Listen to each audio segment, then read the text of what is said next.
Welcome to Friday afternoon at the Manor. My name is John Joseph Mastandrea, and in for quite a treat today, as we will hear a bit more as Susan Johnson will welcome our speaker, Paloma. But again, you can come here in person and enjoy the wonderful fellowship of sometimes pizza, sometimes sandwiches, and or you can Zoom in. But it's going to be quite exciting today. And to me, I've always been an aficionado of birds in a sense of I remember being in Harrington Harbor, and there was a bird sanctuary. This is about 1,500 kilometers east of here, and there was more numerous species than you could possibly imagine, and something so remarkable. So we're going to welcome Susan. Come on. Susan Johnson will then greet our wonderful speaker. Over to you, Susan. Thank you, everyone, for coming today. We welcome Paloma Plant, who is with Fatal Light Awareness Program, which is geared at protecting birds in the city, especially the city, because this is where we have all the light pollution. So please take it away, Paloma. Thank you very much for the invitation and for allowing me the opportunity to speak to your congregation. I will start my screen sharing. Well, let's get started then. First of all, again, thank you very much for the invitation. My name is Paloma Plant. I am the program coordinator, and I happen to be a co-founder of the Fatal Light Awareness Program, or commonly known as FLAP Canada. We are the first organization in the world to actually bring the issue of birds colliding with windows onto the global stage. And we've been doing this for 28, almost 29 years. And it's something that we had hoped we would not have to take this long to get the awareness that we are finally seeing, but it is happening now. I'm going to take you through a little bit of the history of our organization. I'd like to let you know what it is that we do, why we do it, and how you as a member of the public and hopefully bird lovers can also contribute to helping our feathered friends fly through our city. So we are going to be having a bird's eye view and reflecting on bird window collisions. And a little bit about FLAP, as I mentioned. So in 1993, FLAP first hatched. And since then, we've gone from doing the rescue and rehabilitation and recovery to a number of programs and initiatives, including guidelines, policy, standards, and development, advocacy and education, data collection and research. And of course, advocacy and education is one of our biggest goals, because without that, we don't want to have to keep doing this. There has to be a way to prevent it. And it is an extremely preventable thing. So hopefully at the end of the presentation, you may never quite look at a window in quite the same way again, because you might look at it from a bird's eye point of view. Our programs include a number of initiatives, Bird Safe, which is more for the commercial buildings and the commercial industry. We've got the Global Bird Collision Mapper, which is a community science tool. We have Global Bird Rescue, and we also have Birds in Your Hood, which is a program aimed at grades 1 to 12, so the school system, and it's designed to engage students with birds that they might find in their neighborhood. And that could be no matter where they are, whether it's Toronto or outside, it doesn't matter, because for the moment, birds are still there. So it's a fast growing program, and we're hoping that we can get even more input from people as well. One of our latest programs is called the Bird Safe Campus. I apologize for the phone call in the background. And I forgot to mention at the beginning of the presentation, I have a large, loud puppy.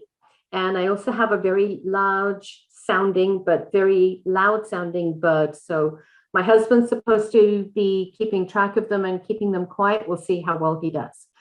One of the other initiatives that's relatively new is our Bird Safe Campus initiative. And that also identifies our mission statement dedicated to safeguarding migratory birds in the built environment through all the different initiatives that I've already mentioned previously. So who are FLAP? FLAP is 4 full-time staff members, 1 contract person, and we have over 130 active volunteers from all walks of life, from people in high school to people in their 80s. And the common goal that all these people have is to help the migratory birds passing through our built environment. We have volunteers during the 2 migration seasons, both spring and fall. We'll go out 7 days a week during those 2 times, looking for birds that have collided with windows or buildings in Toronto.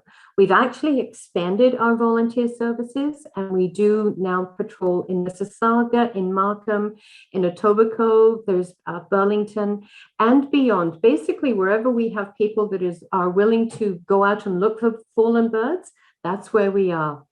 Volunteers are out during the daylight hours. We're also out in the pre-dawn hours because we want to make sure that we can get any birds that have collided with windows passing through Toronto during the night. And this is primarily focused more in the downtown or financial district of Toronto, but we document both the live and the dead birds. On good days, we find no birds at all. On good days, birds that we do find are all alive, or as many alive as we can possibly get. On bad days, unfortunately, many of our birds are not alive. And just to sort of show numbers, a few years ago, we stopped counting at just over 500 birds in a 6-hour period that were literally falling all around us at a group of 3 buildings in Scarborough, simply because we could not keep up with the birds that they were falling. So on bad days, you can have many, many birds colliding at one location. Each of our live birds is placed in its own paper bag. There's no wax coating on the inside, and the bags are secured on the top so that the birds do not get out. Without the wax coating, the bags themselves are actually porous and allow the birds to breathe. And we also use homeopathic remedies to help start the healing process immediately. Each of our birds will be assessed for injuries and to see whether or not they can be released fairly soon. Birds that are injured are taken to the local wildlife rehab center, and they would be cared for, hopefully, until they can be released later on. This is one of the birds that we would likely be seeing in the next week or 2, a northern flicker. You can see the tip of the beak is broken, and unfortunately, many of the woodpeckers, of which the flicker is the family of, do hit extremely hard and do suffer significant beak injuries. Birds that have been assessed and can be released are taken to appropriate settings for their species. Right now, woodcocks, of which the bird is in the picture, we are seeing coming through Toronto right now, and unfortunately, they are extremely vulnerable to window collisions. They have an extremely long probing beak, which they use to dig for earthworms. They're one of the last migrants to come through our area in the fall, and one of the first migrants to come back again in the spring. And so if you see a fat, chunky little bird with a long pointed beak anywhere down on the ground in the area, if you happen to be walking to the shops or going to school or work or even to church, you'll know that that bird really does not belong there, and in all probability may have hit a window and would require assistance. So this particular bird would have been released in a marsh type setting, which is where they're most comfortable. Unfortunately, 60% of the birds that we do pick up on an annual basis will die of their injuries on impact. And that amounts to, in the last 28 years, we've picked up close to 90,000 birds of 173 different species, including species at risk. So we are one of the major contributors to the Royal Ontario Museum because all our dead birds are passed on to them. From there, they get what we consider a second life. It's a term that we use very loosely, but these birds can be used in so many different ways by the museum. They're used for trading with other museums. They're used as parts of research programs, whether it's muscle mass studies or wing studies or age studies. They're used by researchers in scavenger studies and wind turbine studies. They're used by artists. Some of the rare birds will also find themselves in the museum's collection. And it's unfortunate that we have to do this, but at least there is no waste. And one of the things that we deplore the most is that these birds are dying and they go unnoticed. And that unfortunately happens more than you realize. Moving on, frequently encountered species for the Toronto area. And what you're seeing is 1 year's worth of birds that our volunteers found. Every spring, pre-pandemic, we would have a public awareness campaign at the Royal Ontario Museum where we would display the birds that did not survive their collisions in an annual layout so that people could see and become aware of just how bad the problem is. So you can see the different colors, the different sizes, and some of the most frequently encountered species are the black-burnian warbler, the ovenbird, the white-throated sparrow, the golden crowned kinglet, and one of the birds that are usually the most recognizable, the ruby-throated hummingbird. And they are extremely vulnerable to window collisions, but more from a residential standpoint, and I actually will touch on that a bit later. The white-throated sparrow, which is the little guy here with the yellow just above the eye, is unfortunately the one that holds a dubious distinction of being the one we have found the most of, close to 11,000 individuals in our 28 years worth of monitoring. They are coming through right now. Their numbers are throughout the downtown area. In all the green spaces that you will likely find, you'll see them rooting around on the ground. If you are lucky enough, you can hear them singing, and their song is a beautiful, haunting, "Oh Sweet Canada, Canada, Canada." And I'm not going to sing it because I cannot hold a tune to save my life. So if you need to hear it, go to YouTube and just punch in white-throated sparrow, and it is beautiful. However, many of the birds that we do find are also species at risk, such as the magnolia warbler, the whippoorwill, the barn swallow, and the wood thrush. Again, many of these birds are already challenged in their own environment, whether it's through habitat loss, it's through neonicotinoids or other pesticide use, it's through cats and a number of other challenges. And in fact, buildings are one of the leading causes of death to migratory birds. Behind cats, cats are the number one killer, unfortunately. To explain a little bit about bird migration, and my apologies if you already know this, but not everyone does. Many urban areas across North America are actually situated under major migratory flyways. And the city of Toronto and the province of Ontario happens to sit under two major overlapping corridors, which makes it one of the busiest migratory passages on the planet. So you get kind of the double whammy. Spring, the birds are in a rush to get to their breeding grounds, so the migration is quite rapid. In the autumn, however, birds take their time. You don't have young migrating with adults. Some species migrate in flocks. Some use different migratory paths. But the bottom line is, with all the young of the year, the fall migration is one of the busiest times for us, which is why we are out there 7 days a week in as many places as we can, because we find birds when we go out. The more you find, the more you can rescue. When these birds are migrating, they're using a number of different tools to help them do that. They don't have cell phones or anything else. They do have visual cues, and over 80% of the birds that we do work with do actually migrate at night. And these are all the migrant birds. Some of the local birds, such as the house sparrows or the starlings or the pigeons, will collide with windows, but they have adapted to the urban environment. The birds that we typically deal with are migrants from the boreal forest, the tundra, the northern parts of Ontario, marshland, swampland, open fields and meadows. They're not used to the built environment, and they are the ones that are the most challenged as they pass through Toronto.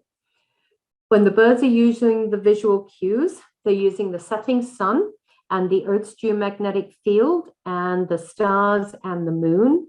So all of these help them navigate. And if it's not just at nighttime that they're traveling, during the day, they're also using topographical landmarks. And of course, the city of Toronto does happen to sit on a major body of water. And in fact, cities around the Great Lakes, large urban centers around the Great Lakes, all experience significant bird window collisions. And now most of them already have flat light programs in place to do exactly what we do. Let's put this all into perspective. In terms of numbers annually in Canada alone, it's an estimated 25 to 42 million birds a year will die from collisions with windows.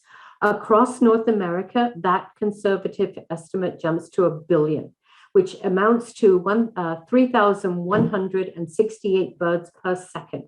So in the time that you are listening to me talking about this, many birds are colliding in all different areas across North America. So the numbers are staggering.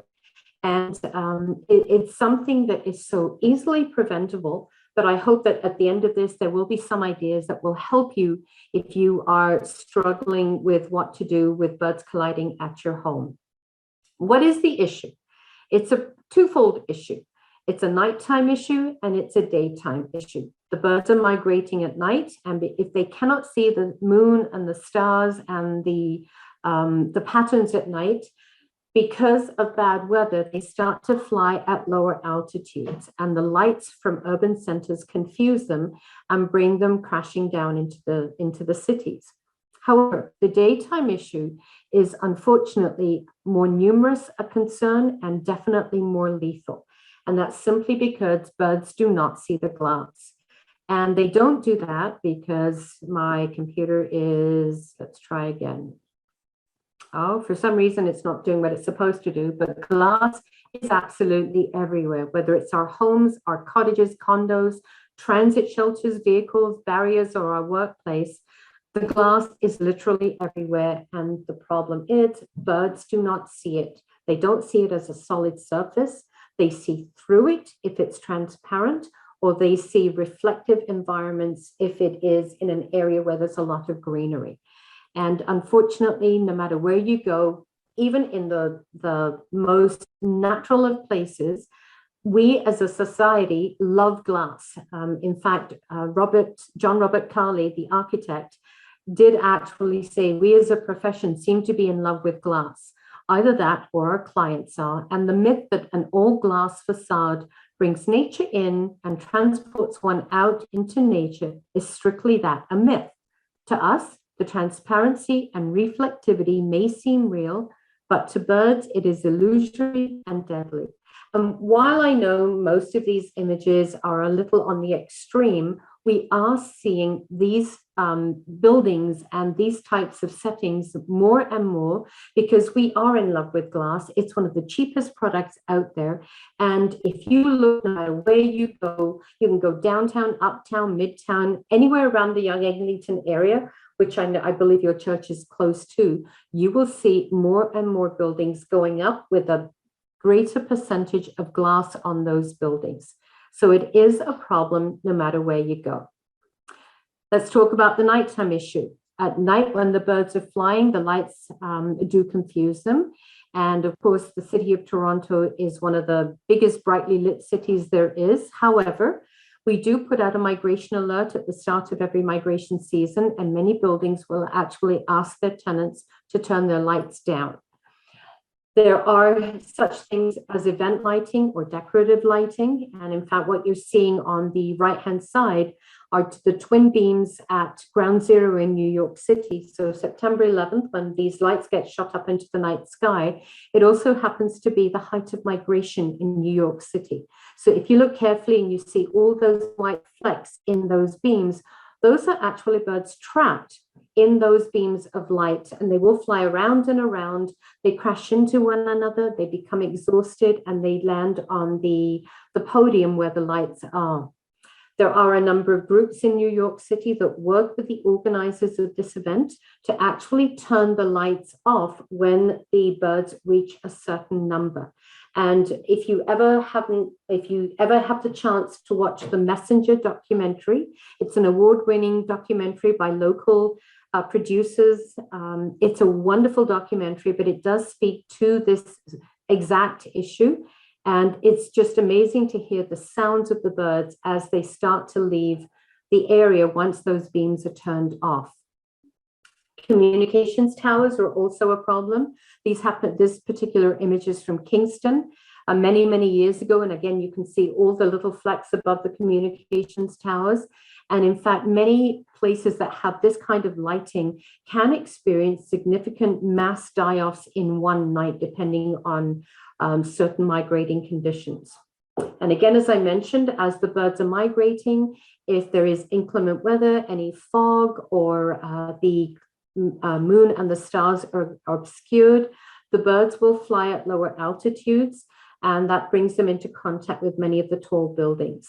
They're flying at night because the migrating conditions give it a little bit more safe for them to do so. There's less aerial predators, and the temperatures are much cooler, and they seem to be able to move a lot faster and certainly a lot further. So the fog and bad weather is a significant problem for them. However, the daytime issue is a much bigger problem. The nighttime issue is an easy fix. Turn lights off at night, and there is a problem.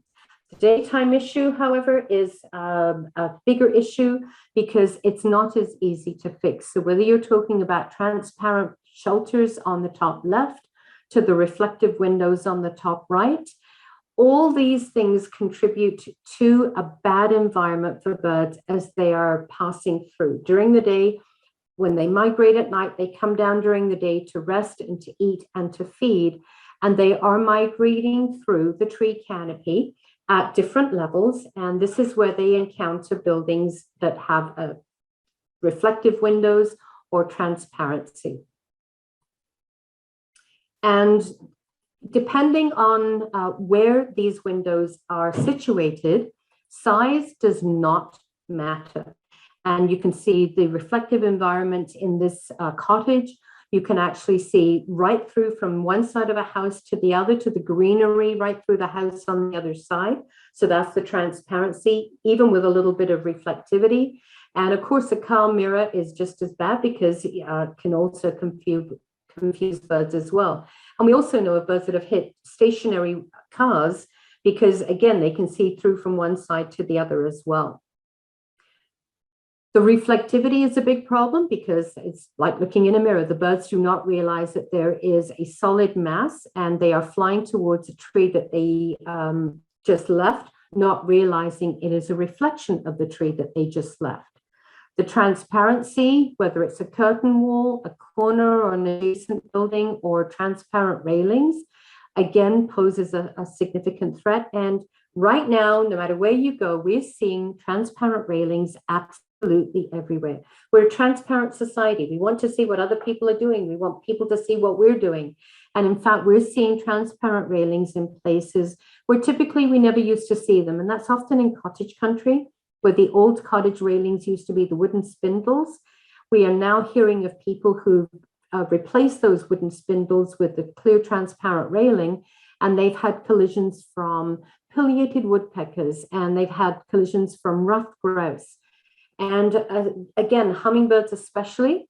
And we've always said that if bald eagles hit windows at the rate that hummingbirds hit windows, we would not be having this problem because it would have been fixed years ago. If a hummingbird hits a window, unless you happen to be there when it happens, or you see the bird down on the ground, it's very, very quickly taken away by a predator. Whereas if a bald eagle hits your window, you and everyone else around you is definitely going to know it. Again, putting it into perspective for height, tall buildings really, in terms of numbers, do not cause anywhere near the number of deaths that low to mid-rise buildings do. So you can see whether it's the mid-rise building or whether it's the low 1 to 2 story residential buildings. Collectively, 1 billion birds is still a huge number of birds annually. And the populations, quite honestly, can't sustain that. To explain about why the daytime issue is so problematic, this is the strike zone. And if you look carefully, as I mentioned earlier, hummingbirds are extremely vulnerable. Hummingbirds fly and feed at one of the lower levels. And that's often because we have plantings in our gardens that draw them in, or we put feeders in our gardens that draw them in. So you go to restaurant patios downtown and you can see all these beautiful red begonias or geraniums or other red and beautiful flowers. But unfortunately, so do the hummingbirds. And the higher up in the tree canopy you go, you see the different levels that the different birds fly through and feed at. So currently, 16 meters or sometimes 20 meters, would theoretically be the height of the mature tree canopy in Toronto. So if you are looking to put something on your windows, that's really the height that you would have to be concerned about. So this is more for the condos or taller buildings, but that's the strike zone. And that's why it's so important to know that, so that if you're living in a building 50 floors up and you're the owner of that building, you can think, oh, I don't have to treat, 50 floors. I need to treat to where the height of the mature tree canopy happens to be. Let's talk a little bit about bird deterrent technology evolution. Right now, current train of thought is the 2x4 spacing. So you want to allow for any visual marker to be placed on your glass in a 2x4 spacing pattern. And that is simply because it's small enough that most of the birds that would try to fly towards the window, if there is a visual marker there within that spacing, that would be something that they could see and fly away from. However, to be the most effective, you would actually want to make that a 2x2 rule, because that would also allow for the tiniest of birds that we find, which would be the hummingbirds, the kinglets, or the creepers. And to understand the technology evolution, you need to know what has always been used in the past and how effective or not it has been. So what we used to find, the plastic owl was one of the first products out there that people would put out to scare birds. They got really techie and decided, okay, well, the stationary owl doesn't work, so we'll make one that makes the head swivel. Well, in all honesty, birds don't really think much of that, and in fact, completely ignored that. So that one did really nothing to help keep birds away. Something else that was often used would be noisemakers, especially on golf courses. And the one that stands out most for FLAP and the volunteers at FLAP, if you see a window anywhere that has a hawk decal on it, you know that someone there has realized that there is a problem, because they've put that decal up there to scare the birds. However, they've not done their research or their homework. And typically, when they put a hawk decal on a window, it's possibly one, sometimes two. First of all, the birds know it's not a real hawk, and that doesn't scare them off. But what would happen is the birds would likely not hit in the general vicinity of where the decal is. But the rest of the whole window is still exposed. And to be perfectly honest, this product would only be effective if the entire window was peppered with decals. And I have yet to find a window anywhere that has actually done that. So that's really not going to work. However, what does work? So you need markers that have contrast and identity, and need to be seen. If you can't see them very well, then you can be sure that the birds can't as well. If you have a dark background with a dark marker, it doesn't really pop out at you. But if you have a dark background with a clear or solid marker, white, then that definitely stands out. Alternatively, if you have a light background and you put a light marker on the window, again, it's difficult to see. Change the contrast, it's definitely more visible.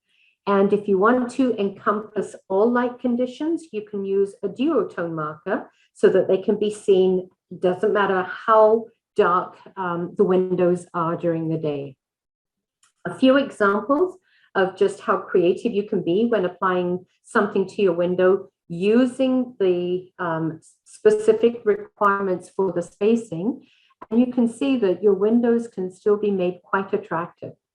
So which is the surface to put the marker on? Always the first surface, which is the exterior surface of the window. If you have a single pane of glass, you've got two surfaces. Surface one is the outside surface. Surface two is the second surface, or the inside surface. Some buildings that have double glazing will have surface 3 and surface 4. But why the marker is placed on the outside is the further in you go on surfaces, the less visible the markers are. And again, much of this is depending on the light conditions. And this is the best way I can show you what I mean by that. This could be your window, 10, 11 o'clock in the morning. This is from the outside looking in. you are seeing nothing really reflected in that window. You can see right through. That's the transparent window. However, as the light changes during the day and the conditions change, that transparent window could very quickly become reflective for a small period of time in the afternoon. Perhaps it could be 2 or 3 or 4, but whenever your window looks like that, that's when a bird is more likely than not to collide. And the best way I can say to you to say, is there a concern for my window? Go outside to your windows as soon as daybreak happens. Take a picture every hour on the hour and then compare what you see in your window and see if you notice any changes throughout those daylight hours. And if you do, then you really do need to do something about those particular windows. Suggestions for treating different things at your windows at home. You could have window films or fritting, digital printing and etching. You can use China markers or sunshades, grill work, cable and lattice systems. And there's also perforated film. And the perforated film is more for the commercial industry. And it's something you actually see on transit shelters and on buses. You can print on it and you can see quite easily from the inside out. But it does present a nice visual screen from the outside looking in from the bird's point of view. We've often been asked what other methods or tools can be used, and bird screen is actually something that's very, very outdated right now. It used to be that when houses were built, the screens for the bugs would always be on the exterior window or the summer window that you would put in. And people say, well, if I put a screen up, how am I going to be able to see it outside my window? Well, one of these images on the right has a screen and one doesn't. It really does not affect your ability to view. So which one has it? The one on the top has the screen, the one on the bottom does not. So it really does not affect your chances of looking out and seeing your landscaping, your garden, even birds in your garden. Something else that works extremely well would be paracords, or you can go online and go to Eccopian Bird Savers. There's Zen curtains, you can make them yourself. This happens to be an inside and outside view of an eco lodge in Costa Rica. They made their own just using string, and they said they found them to be extremely effective. Window markers, the feather-friendly do-it-yourself residential tape in the pandemic has been flying off the shelves. And if there's anything good that's come out of this pandemic, is the fact that people are realizing what we have been saying for the last 28 years, that birds are dying at your homes. Why they haven't been noticed before? Well, we've not been there. We've been working in our offices or in our warehouses or away from home. And we've been home so much lately that we can't help but hear that terrible thud of a bird hitting a window. And the different products that are out there now compared to say 5 or 10 years ago, there's so many more that you can put up. And again, this particular one is very inexpensive. It's easy to apply. And once again, does not affect your view looking from the inside out. You can go to our website to look at all the different products there. And hopefully there's something there that you will really like. Placement of feeders is extremely important because a lot of us like to put feeders in our garden to see what's coming through our garden. And you really ought to place your feeder about 1.5 feet or less from the windows. And if you look at the image on the right-hand side, the homeowner here actually did that. They were about 1.5 feet. However, they did continue to have collisions at their windows. And why is that? Because their feeders are close, but if you look right in the middle of the image, again, you can see from one side of the house to the other through transparency. They had feeders on both sides of their house, and the birds could see those feeders and wanted to try and get through to them. So feeder placement is important. As I mentioned earlier, cats are the #1 killer of birds, and in fact, wildlife in general. And we do advocate keeping cats indoors. And they do kill an estimated 196 million birds across Canada every year. And this was a survey done by the Environment Canada a number of years ago. So it is a significant threat in addition to all the other challenges out there. Where we are with bird-friendly evolution, we are now at the stage where the city of Toronto was the first city in the world to issue bird-friendly development guidelines. Since then, cities across Canada and North America followed suit, whether it's Calgary or Markham, San Francisco. The latest city was Ottawa in 2020 to put forward their own bird-safe design guidelines. Many of these, unfortunately, are only voluntary. The City of Toronto's are mandatory. And this is all for new construction from 2010 onwards. So if you are traveling anywhere in the downtown area, or you see, and again, the Young Eglinton area has this massive construction boom happening right now, have a look. And if you see markers on those windows, you will know they are there because of the work that FLAP and other similar-minded groups have been doing over the years. And it really is making a significant change to the built environment. A few examples of buildings considered to be bird-friendly. They were not designed for being bird-friendly. They just happen to be that. So if you happen to be going anywhere near any of these buildings, have a good look at them. And what is in place now are two laws. One is the Species at Risk Act, one of the acts, and the Environmental Protection Act. This stemmed from two lawsuits back in the late 2010 and 2013, I believe, that now means that it is against the law for you to be killing or injuring birds by reflective light or windows on buildings. And we have seen the Ministry of the Environment and Climate Change starting to actually use these two laws to address problems at some buildings that continuously have birds hitting and do nothing about. Community science is something that we have had for some time now. We have the Global Bird Collision Mapper, which is an online science tool designed to get people to enter a bird collision from anywhere in the world. And it's designed to create awareness of the problem of birds, whether you look at the clusters of birds that are there or whether you look at individual locations. And if you do go there and check out any of the Young Eglinton area, you will see significant numbers at some addresses there because those are buildings that FLAP has been monitoring for a number of years. This just happened. This is our 4th year for Global Bird Rescue, and it's a global initiative where teams across the world, as well as individuals, for 1 week, take to the streets in their community to document as many live or dead birds as they possibly can. And there's a live counter in place at the time. So anyone that does see a bird that collides can enter that report and see their number go in right away. Currently, the number sits at 1,200.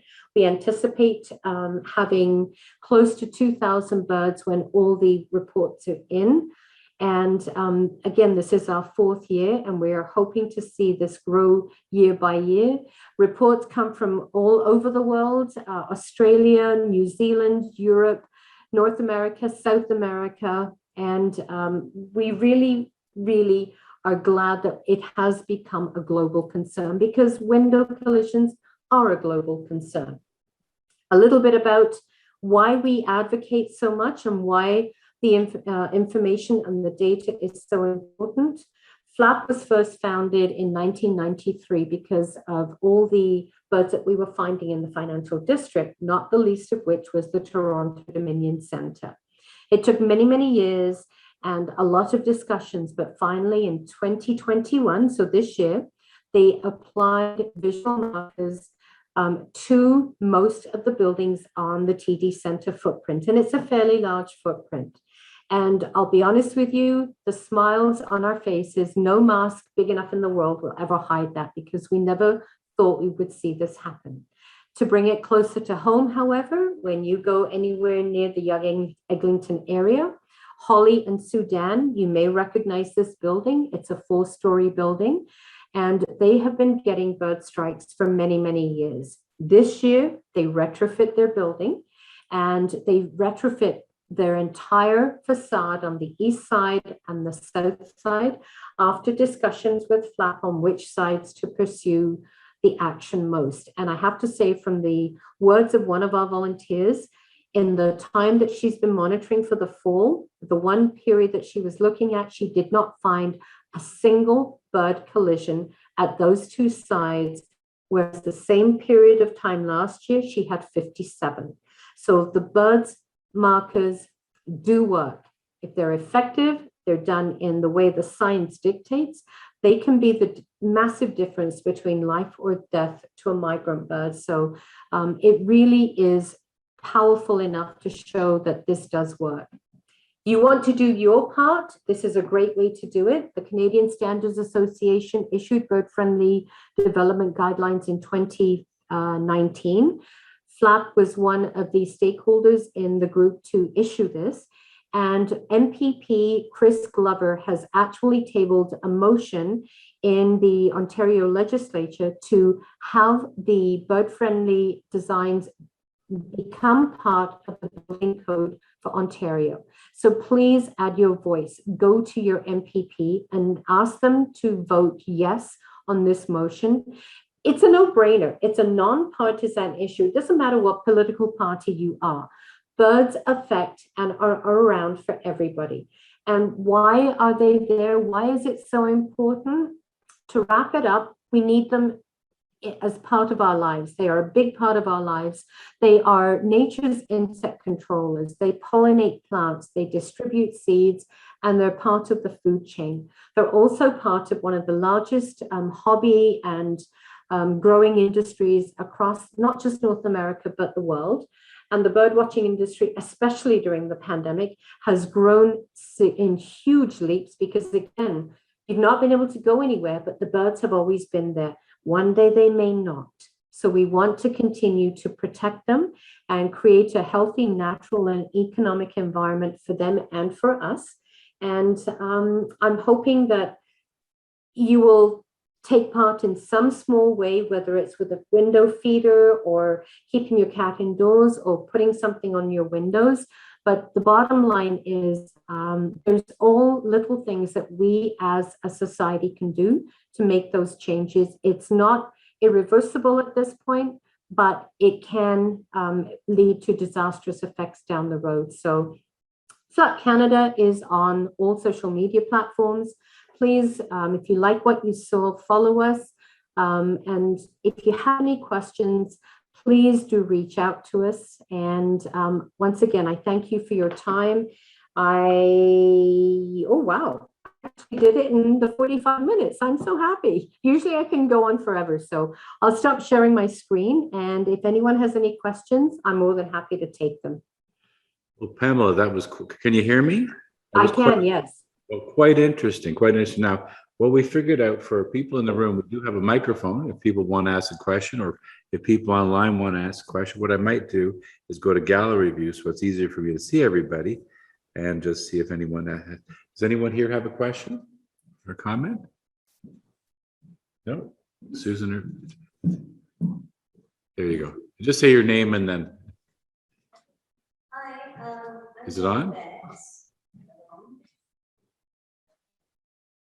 Hi, I'm Jen Betts, and I wondered if you would, what you think about having bird feeders on a balcony.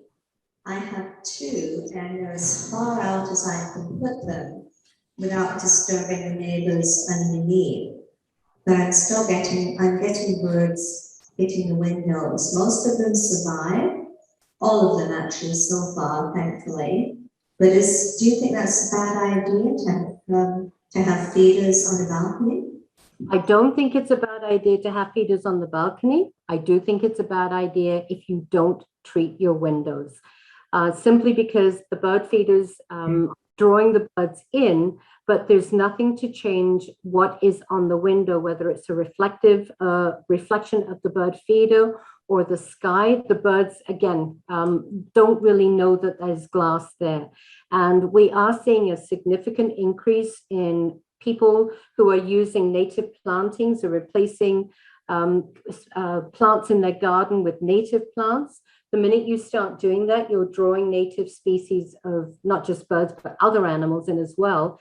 But you're not giving them a friendly environment or a safe environment by doing that if you don't put something on your glass. It's the same with people who put feeders in their garden, but let their cats sit outside. You need to make sure that if you want to enjoy the birds at your feeder, and we have no problem with that, make sure that the surrounding environment is also a safe environment for them. And that way, and you say that they do survive, and I don't mean to burst your bubble, but they might hit the window, but they don't always survive. They can certainly fly away, but they are still injured, and many of them will not actually make it. So rather than go that route, it's easier if you put your feeders up, make sure the windows are safe for them, and you can enjoy it from all different ways. Did that answer your question? Thank you. Thank you, Jen. That was great. And any other questions from people, from Susan or Susan? I'm Susan, and I'm wondering what this inexpensive screen covering or window covering, what's it called and where do you get it? Does Amazon have it? I'm sorry, I caught part of that. Could you repeat it, or could somebody? So what is the name of the covering for the windows, and where can you purchase it? Okay, if you're looking at the do-it-yourself residential tape, it's called Feather Friendly, and their company is in Mississauga, and you can order the product online. You can also buy it in some of the retail outlets. You can go to their website, or you can also go to flap.org or birdsafe.ca and just click on different links. There's links to so many different products. Again, reiterating what I said is what does work and what doesn't work. So don't waste your money on things that don't work, because it's ineffective, and it is exactly that, a waste of money. So Feather Friendly for that. And again, there are other links that you can go to, whether you want to use China markers or window films. As long as it meets the 2x4 rule or the 2x2 rule, it will be effective. That's one. So what I did is I looked up the website as you were speaking, and I'll send it to everybody so that we have that follow-up notes. That's good. Thank you. That's very helpful. No, definitely. And then I'm just now, Betty, you always have your inquisitive mind. Do you have a question? That's one of our part of our online. No. I think she's probably okay. Okay, maybe she can't hear me. Okay. And Amir, Amir, do you have a question? I think Amir speaks Farsi, so we're probably not going to have a question. Yeah, that might be the issue. Okay. And so, no, I was thinking, oh, there's Amir. How are you doing? Very good. Not too bad. I'm good. Oh, do you have a question? Sorry, I'm working. No, I don't. No. Okay. Well, thank you for joining us, Amir. And so, Pamela, I'm just thinking out loud. So we talked about the covering for the windows, because part of it is then maybe thinking of how we can help create healthy bird habitats for the city. And I guess my initial thought is birds seem to figure that out, but part of it how we can make our neighborhoods maybe more bird friendly. And it's interesting that building you were mentioning at Holly and Sudan is actually, I think, a 10-minute walk from here? Yeah, it's really close. Well, which is purely coincidental. You showed that. And it's so what we all want to do now is go to this. What was the name of that building that had the retrofit? It's at the corner of Holly and Sudan. It's 20 Holly, 40 Sudan. Right. And it wasn't purely coincidental. It was very much intentional. Oh, okay. Good. Well, that's good though, because it encourages us then to walk over and take a look at it, because I think that's wonderful. And honestly, no matter what I say or what I show on a slide, it will never have quite the same visual impact as you seeing it in person. Oh, definitely. I'm just thinking out loud, as they're going to be building 45 condominiums in the next 5 years at Yonge and Eglinton. Yeah. And is there any wherewithal within the city of Toronto as a mandate when people do create their architectural plan to do what you're talking about. Is that in place yet, or? Actually, yes, it is. Because of the Toronto Green Standard, and this comes under the bird-friendly development guidelines. The Toronto Green Standard from 2010 onwards for new construction at a certain height, there has to be bird-friendly visual markers incorporated in the design of the building. However, the minimum standard is not effective. The green standard is due for a revision and will be upgraded in May of 2022, which means that all new construction will have to have visual markers on the exterior surface, which is the one that we've been pushing for the longest time. So there is a mechanism in place to some degree. Unfortunately, again, what works and what doesn't has already been discussed. The problem we are facing, though, is the majority of the buildings that continue to have the bird hits are pre-2010. So those would be retrofits, which currently there is no mandatory measure for. Voluntary measures are in place for that. And I will say that the building at Holly Sudan voluntarily applied the visual markers. Oh, okay. Well, that's good to know. So if you are there and you happen to see somebody walking by that is from the building, or knock on the caretaker or manager's door and say, your building is beautiful, it's saving birds' lives, thank you, because they need to know that it is being recognized for what it is. Yeah, because we're moving into the realm of understanding better the need of the ecosystem, and how just because we weren't aware of it before, we're very aware of it now. Now, Betty, do you have a question? Oh, I was just typing in. No, I enjoyed this very much, and thanks for increasing awareness. And my apologies, I've just talked to another Zoom. No problem. No problem. Thank you very much. Bye. Thank you, Pamela. It's been thoroughly enjoyable. And now we're going to bring Susan Johnson back to the podium just to bring a farewell. Thank you so much. Bye-bye. So thank you very much, everyone, for coming here. I hope you enjoyed it. Next week, we have Julie Malone, Dingle Druid. What is Samhain, which is a Celtic festival that we'll learn all about. Should be very interesting. Hope you can join us. Thank you again. Just to do a little bit more a plug additional for Julie. We met her in 2016 when I was on sabbatical. And she's one of these, she actually lives in Dingle, which is the southwest corner of Ireland. And she has a shop called The Bell, the Book, and the Candle. There's a film from the 1950s, which is of the similar name, which has features a druid. And she conducted our vow renewal in 2017. And so it was quite powerful. So looking forward to everyone. We'll sign off for now, and thank you, and have a good rest today. Bye-bye. Thank you, you too. Bye-bye. Thank you so much.